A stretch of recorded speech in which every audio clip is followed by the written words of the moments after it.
Welcome back to Rasmavsar TV. Today I'm going to continue with the series on symbols on Iranian arms and armor, Persian arms and armor. This is going to be about floral and vegetal design. This today is going to be a first and introductory part because a detailed analysis of floral and vegetal design on Persian arms and armor is quite detailed, and this only serves as an introduction. I might be making more videos, and also I would really urge you to buy my books.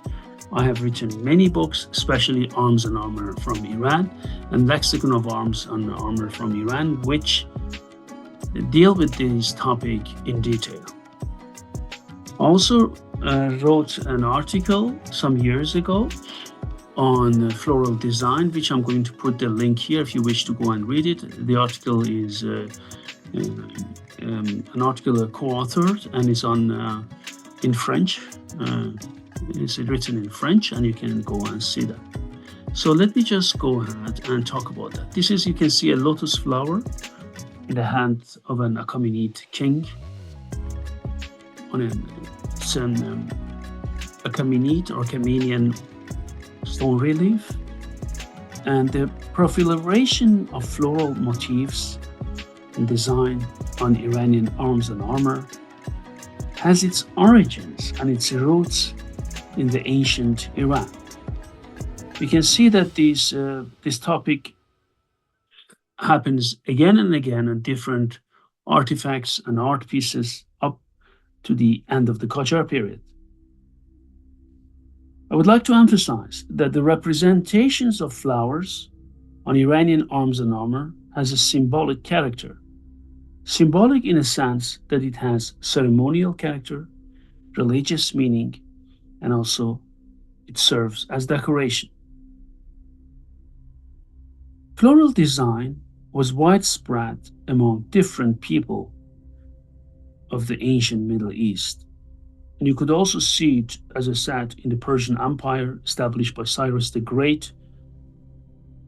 And interest in floral design of ancient people, you can see it among ancient Persians and also, as I said, up to the modern time. You can go to, in the Assyrian Empire, also see the wall coverings from Nineveh on the time of Assur-Marzipal in 9th century BC, which also show stylized flower motifs. And they played an important role in their art, and they had cosmological significance. Please take a look at this floral design Achaemenid in Persepolis and Upadana. Look at this here and here. This is Achaemenid King Darius holds a lotus in his left hand at Persepolis. And this is a wall relief showing the tree of life.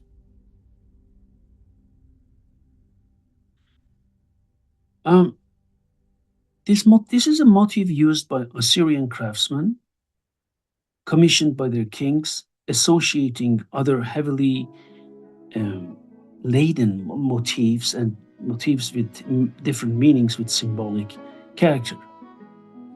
Floral motifs were used in association, as I said, tree of life here, with association, as you say that, with the so-called, as I said, tree of life, a diagram that illustrates the three levels of the world in the belief of the ancients. First paradise, then humanity, and finally the underworld. Indeed, it represents the axis of the world as a tree, surrounded by a particular type of flower. The secret tree of Nineveh could be the representation of a honeysuckle, and in this sense, it is interesting to note that the honeysuckle is a motif that is repeated again and again also in Persian art. And carpets right up to the modern times. There are also carpets with the motif of tree of life. The flower surrounding the tree of life on these wall coverings is, when stylized with hard lines, a representation of the star of Venus, the Assyrian goddess Ishtar. The tree of life is considered to represent the vital force. What does it mean? It means that the trunk, it means that the trunk is a symbol of the father, the branches of the children. And the goddess Ishtar was assimilated into the religious history of Israel under the name of Astarte,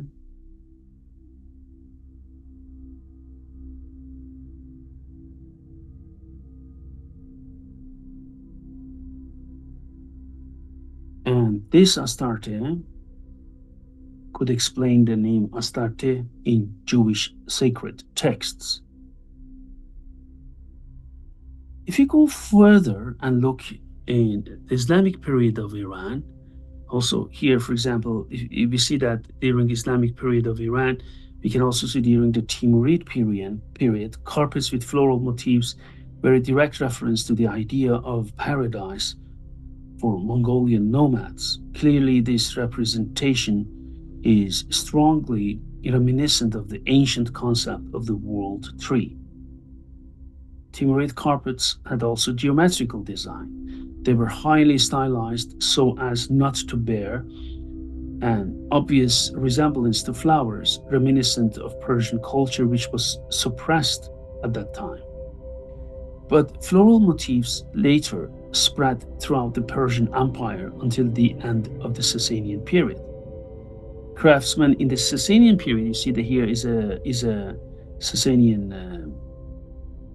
handle of a sword or sword. You can see that here craftsmen in the Sasanian Empire used both decorative and figurative motifs, including floral curls on their art. The floral curls appeared later in the Safavid period. However, plant stucco is considered characteristic of Sasanian art. When you go back later on to the Safavid period, it is also considered, it is also during the Safavid period, you can see different motifs, and is considered particularly important. It was during the Safavid period that Iranian art underwent a transformation.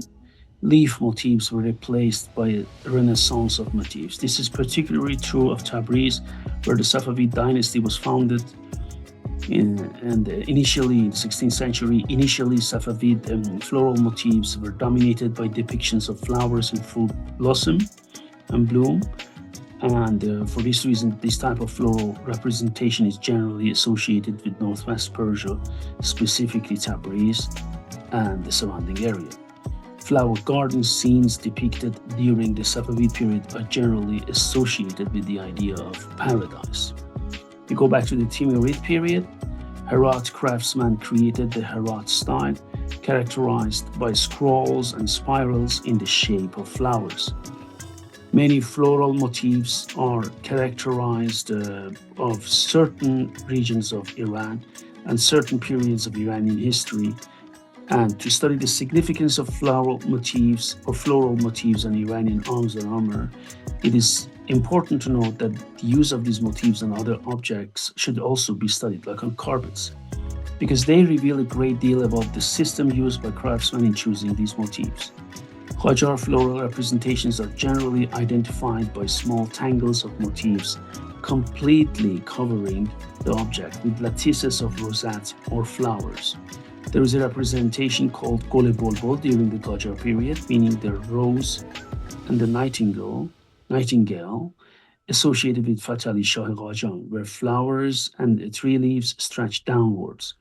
The flowers are aligned in the Kolah style and the Serapi style, originating from the city of Sarab or Sarapi style in Iran, is characterized by vines and complex floral motifs. In this way, it is possible to collect a great deal of information about the provenance of Iranian uh, arms and armor, continuing with the general importance of floral motifs. We can identify a recurring theme, that of creation, death, and the passage between the world of the life or living and the dead, which has persisted since ancient times. Continuing with the general importance of floral motifs, we can identify a recurring topic, that of creation, as I said, death, and the passage between the world of living and the dead. The floral motifs on these carpets, on the carpets, we can see that, right, signify the wish for an experience in the next world. There are various types of floral inscriptions on Iranian arms and armor, known as tarh. The tarh of Fatali Shah has already been analyzed in many texts. On the other hand, though, we have also tarh of Shah Abbas, which is extremely important because it's also found very frequently. This star is unique in that the vines depicted which can connect the flowers are very fine, while the flowers themselves are large and precise. Another essential tar or pattern is Mina Khani tar. Mina Khani was a ruler in Western Persia. In this depiction, the flowers are linked by diamond-shaped vines taking on the shape of a diamond. We can also mention the town of Sardar Aziz Khan, who was an administrator in Azerbaijan, a province of Iran. This tower is typical for its long, elongated leaves with vines punctuated by floral shapes. This representation is reminiscent of the Shah Abbas tower, but the leaves are much longer and larger and replace the fine vines. Finally, the Tarhe Gole Hanai features a floral motif with numerous small henna painted flowers aligned with form of diamond shape. Butte is an important variation in floral motifs. The word butte translates as shrub or palmettes. This motif is common in Persian art. It is sometimes represented geometrically in a stylized way and sometimes realistically using curved lines. In both cases, there are many different ways of depicting the butte.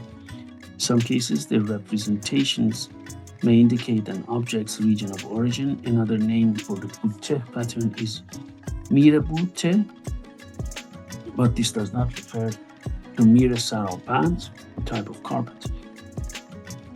Butte refers to a broad pattern, whereas mire butte is used for an asymmetrical representation.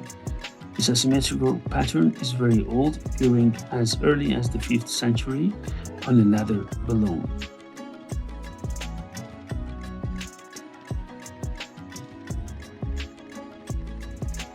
We can also talk about the spiral shapes, as you can see it here, for example, on Sasanian arms, these spirals here.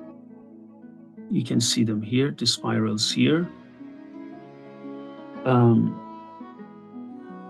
can find them here, are precursors of floral motifs. They are primordial and universal symbols representing the circular movement of the sun in the sky. Later, they evolved into leaf shapes called eslimi as part of the floral motifs in the Islamic period of Iran. However, their symbolism remained the same. Sometimes on certain weapons or armors, spiral shapes were used with other representations, such as running dog, as you can see it here. Motif of a running dog. However, that the representations of stem in this case not typical floral motif. You can see it here later, handle of a Safavid period Shamshir with the motif of a running dog. It's possible to identify several Persian motifs that had great symbolic importance over different periods. For example, the fish represents family happiness, the stylized turtle represents longevity, the stylized falcon is a symbol of fertility, and the hourglass represents the passage of time and death, and the ribbon of cloth is a symbol of good luck. As for the plant species, the weeping willow and cypress represent grief and death. And the Assyrian rose symbolizes both unfulfilled desire and the number 7 because it blooms for 7 years. Jasmine is considered the flower of paradise, as the nymphs in Islamic paradise have a jasmine scent. The tulip symbolizes hypocrisy because when closed, it is perpendicular, straight and noble, but when it opens, it shows a black heart. The almond flower is the flower of youth, love, and desire. As I mentioned it before, bouquet,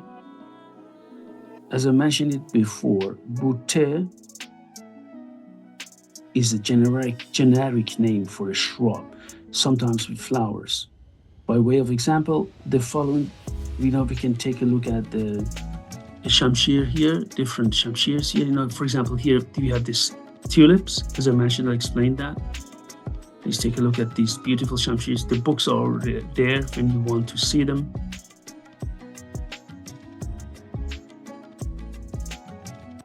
And you see there are different ones, and I'm going to show some of them.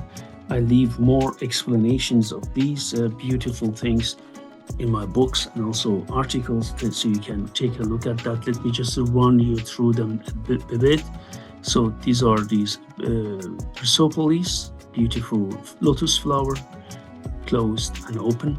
And when you come here, the Assyrian tree of life, Shamsi Adad, the 5th praying. You see also the flowers up there. The Sasanian spiral precursors the motif of a running dog. And you can see on the Safavid period, Shamshir. Then Bandeslimi, which created like that, arabesque knot motifs. Bouquet of Mahi, this raised gold inlaid crosscut of Safavid Persian. Look at this. This is symbols of paradise with birds and different flowers. Also, this is the scabbard fitting of the same Shamshir. This is scabbard shape. This is the top of scabbard shape with gold inlaid tulips.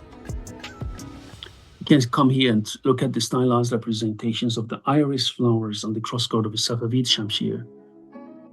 This is my new book, Jewels and Pattern Crucible Steel. Look at this beautiful. Again, you see that the same pattern you can see in Achaemenid ones, the same type of flower in an open version.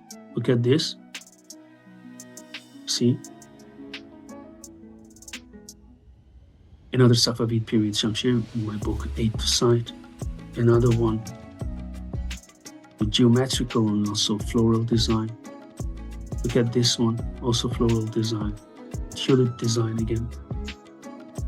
Then we have a card, which is plant design, vegetal design. The second palmettes design of a Safavid period Shamshir. And look at this, and then give attributed Shah Abbas Safavid fitting. Right. Look at this. And here you see also Amal Asadullah Isfani, work of Asadullah Isfani, put in different cartouches, which all have also their own meaning. And look at this beautiful floral design and the pishkhas from the Zan period. On a Shamshir from the Zan period. Look at the Zan, mostly they have such things. And this is, look at these beautiful cards. And it's the pishkhas. Again, another pishkhas. Look at this Zan period Shamshir, which has a Vajire motif. And look at this one. Again, the same flower design, lotus flower, the base of a Shamshir blade. You see this, we can see them from ancient Iran up to the next period. Look at this beautiful Zan period card. And this is a lotus flower on handle of Khanjar from the early Qajar period. Look at that again. You see the lotus flower representing open lotus and a closed one. You see that it was in the hand. Same thing, you can see it here. Look how beautiful the persistence. Palmettes using Persian mosaics. You see medallion design on the crossguard of Shamshir attributed to Fath Ali Shah Qajar. Medallion motif on a manuscript page. Look at this inscription motif on a manuscript page. Do you remember inscription motif? We had it that here on here. Look at that on the Shamshir. And this is pendant design on a manuscript page, round motif on a manuscript page, and a Vajire motif on a manuscript page. This is just a short introduction to show the variety and different types.